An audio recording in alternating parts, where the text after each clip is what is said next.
So as I mentioned earlier about Executive Order 9066, this is the actual official law that made it so people of Japanese descent, Japanese Americans, were essentially removed from their homes and placed into the internment camps. They were first actually taken to detention centers. A lot of you actually probably, if you've not been to one of the internment camps, you may have actually been to these detention centers, these holding centers, without even realizing it. If you've been to the Santa Anita racetrack,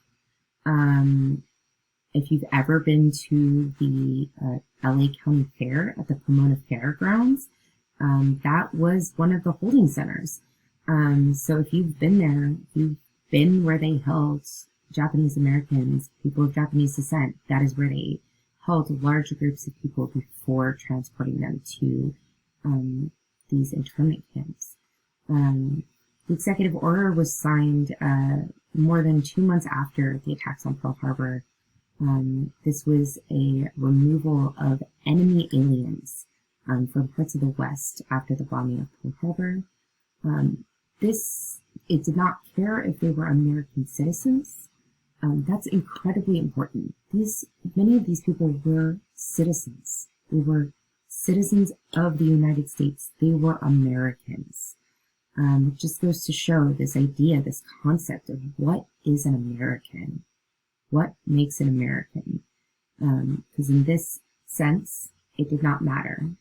Because they were descendants of Japanese immigrants, they were still rounded up systematically and placed in these detention centers.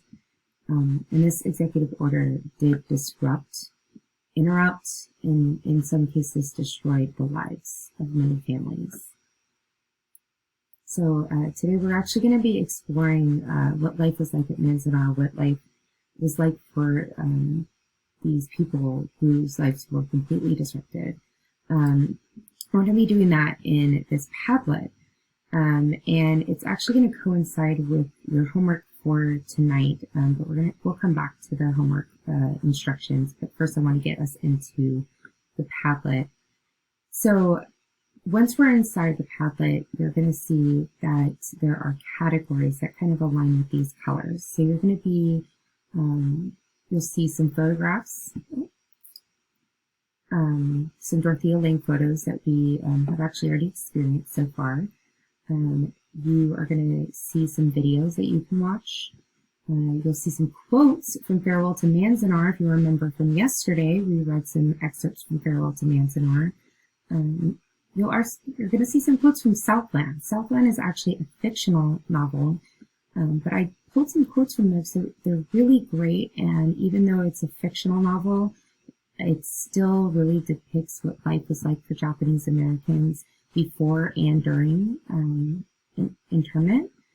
This assessing the threat category there's just there's one piece about Japanese Americans joining the war effort, and there's another great Washington Post article to read, and then there's the actual Executive Order 9066. So let me hop into the Padlet so we can look at it together. What I want you guys to do is I want you to use these guiding questions over here on the left to sort of help you out with looking at these different Padlet gallery items. I want you to comment on them, like them, but I want you to see, what do these sources tell us about the role of Japanese Americans within American communities or societies prior to the war? Were the Japanese Americans a threat to national security? Why or why not? And did the United States violate the civil rights of Japanese Americans and violate key tenets of democracy? Oh, and I see that some of you are already commenting. I love that.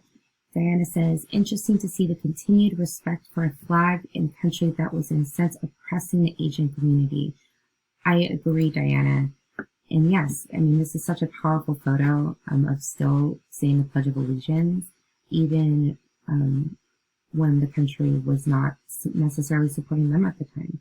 So that's what I'm kind of looking for. You guys have plenty of time, and then we'll come back together as a class and talk about your homework.